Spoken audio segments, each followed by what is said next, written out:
On this 3-day backpacking trip in the White Mountains, we hiked over 28 miles and gained 6,858 feet in elevation. It's steep. Along the way, we stayed at Carter Notch and Imp Shelter. We also climbed 6 of the New Hampshire's 48 4,000 footers: Wildcat D, Wildcat, Carter Dome, South Carter, Middle Carter, and Moriah. Good job, guys. Mount Moriah. Yesterday, we hiked 6 miles with over 3,000 feet of elevation gain and traversed Wildcat Ridge from Pinkham Notch to Carter Notch. We started our day with a hearty breakfast served by the crew. There would be no freeze-dried breakfast this morning. This was our first time staying in an AMC hut. We really enjoyed our time here, however it was time to take on the Carters. Our destination was Imp Shelter. It would be easy by comparison to the previous day if you consider 7 3/4 miles with 2,600 feet of elevation gain easy. Just finished breakfast. The crew was fantastic here. We're going to finish packing up and hopefully get out of here by 8 o'clock. Right out of the gate, we're going to hit Carter Dome. It's like, 1,600 feet of elevation, so we'll see how that goes. Hopefully we get up there before any major rain. We can't see it this morning. It's in the clouds, so there probably won't be a view up there.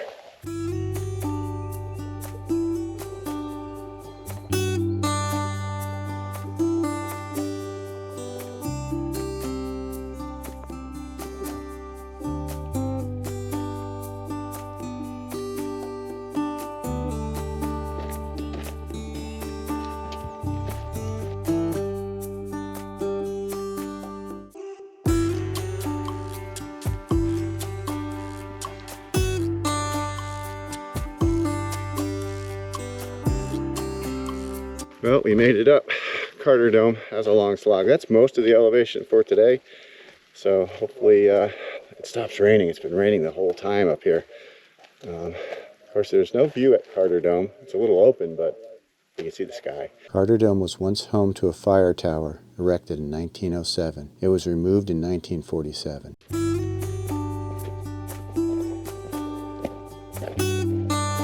Thankful that we're heading downhill now, but it's a stream trail, and the rocks are slippery, so you gotta pay attention. We started the hike around 8 this morning, been hiking for an hour and a half to get to the top of Carter Dome. About another 9/10 of a mile to Mount Hight. The bare rocky summit of Mount Hight at 4,675 feet normally offers panoramic views, including that of the Presidential Range. While we did get occasional views on this trip, the views from Mount Hight were obscured when we were there. We're on the summit of Mount Hight. It's supposed to be the best view of the entire trip, but it's fogged in, so no views today.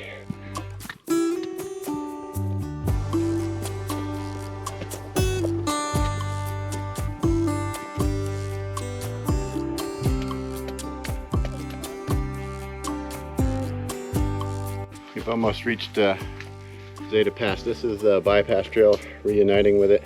That's a really steep downhill with all the wet. Really had to be careful coming down there. All right, we've reached Zeta Pass in the trail junction here. Next up, I think, is South Carter, which is a New Hampshire 48. The bog boardwalks kept you out of the mud and reduced the impact to the trail, but they can be treacherous when wet.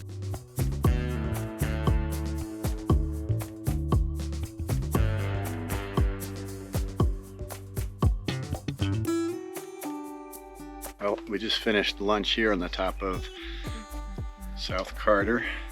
It's my 25th New Hampshire 4K. We're lucky it stopped raining, otherwise this could have been a tough lunch to have. So we have 1.2 miles and about 400 feet of elevation gain between here and Middle Carter, our next 4K summit.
campsite 1.9.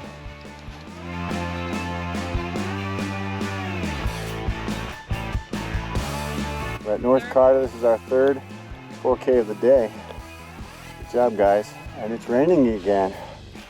Fantastic. Now it's what, all downhill to Imp Shelter?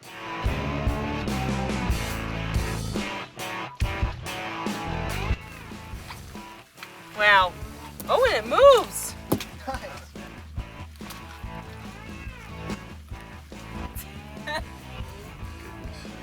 I could literally hide behind the rock.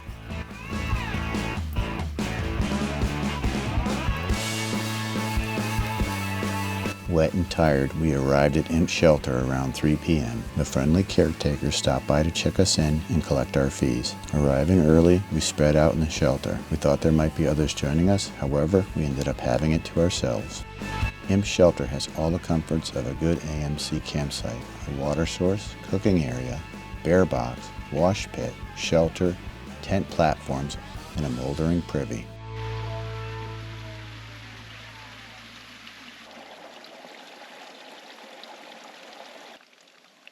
The cooking area was located close to the shelter and had a tarp, which kept some of the water out. So Dave, you got mac and cheese? Yeah, the second batch. Second batch, okay. And what are you eating, Peyton? I got chicken fried rice. All right. Awesome. There have been more versions of Imp Shelter than perhaps any others in the White Mountain National Forest. The first and second were birch bark shelters built in 1885 and 1906. In 1920, a log cabin was built, which was torn down and replaced with a shelter in 1938. In 1980, a Mahoosuc-style shelter was built. The current renovations to Imp Shelter were completed in October of 2021. The entire shelter was disassembled to replace rotting floor and sills, and a new roof was installed. Additionally, the structure was raised and the porch and its roof were extended. I know we appreciated having a good roof over our heads and not having to sit up and take down our tents in the rain. I'm told on a good day, you get a nice sunset view from here, but not today. Just a short walk from Imp Shelter is this cool vista. On a clear day, you can see approximately 14 summits, as this annotated peak finder image illustrates. Despite the undercast, this northwesterly view captures the tops of two North Country, New Hampshire 4Ks, Wambeck and Cabot.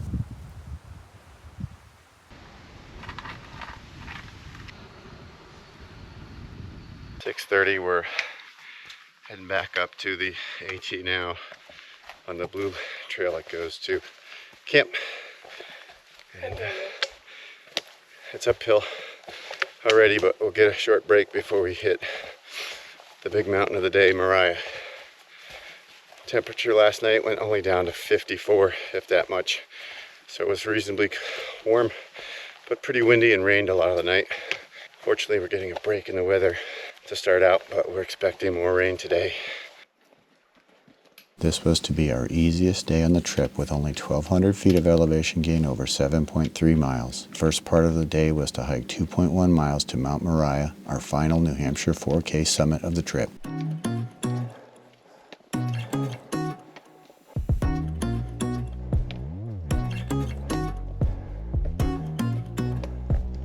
We're currently on the downhill between Imp and Moriah.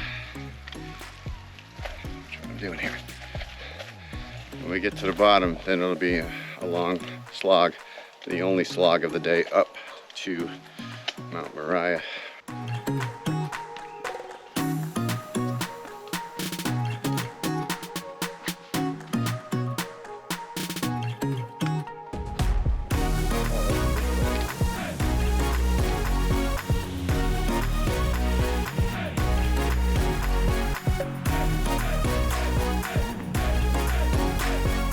There, ate half the sign. We're about to hit the major climb. It's 7 o'clock and the rain is starting. We're just leaving Stony Brook Trail area.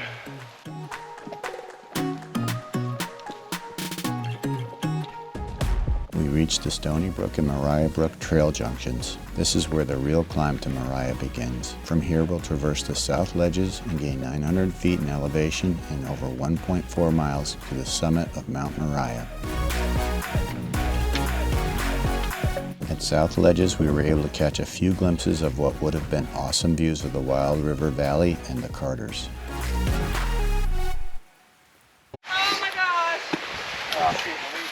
soon as you get up there and smile, it'll be over. I don't need much. I'm good.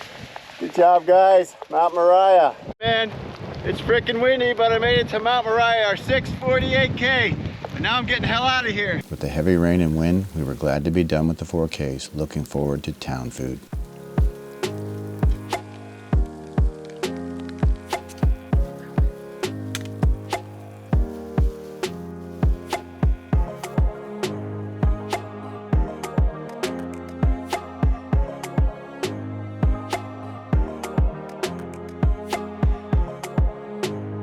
As we descended Moriah towards Mount Surprise, we caught glimpses of Mount Adams, Washington, and Jefferson. On a clear day, the views would be spectacular in this section. Right behind me is the summit of Mount Surprise. As our hike drew to a close, David's shoes were rapidly deteriorating, and with all the wet hiking, I had developed a blister on my left big toe, which made for a painful descent. The trail ends unceremoniously in a residential area on Bangor Street in Gorham. We would hike another half mile and cross the Peabody River before reaching Peyton's car. Sam and I rode with Peyton to retrieve our cars at Pinkham Notch Visitor Center, and we were reunited with David and Matt for food and drinks at Big Day Brewing before heading home to Connecticut. It's going to wrap up 3 days of backpacking. Wildcats, Carters, and Moriah, and it pretty much rained every darn day.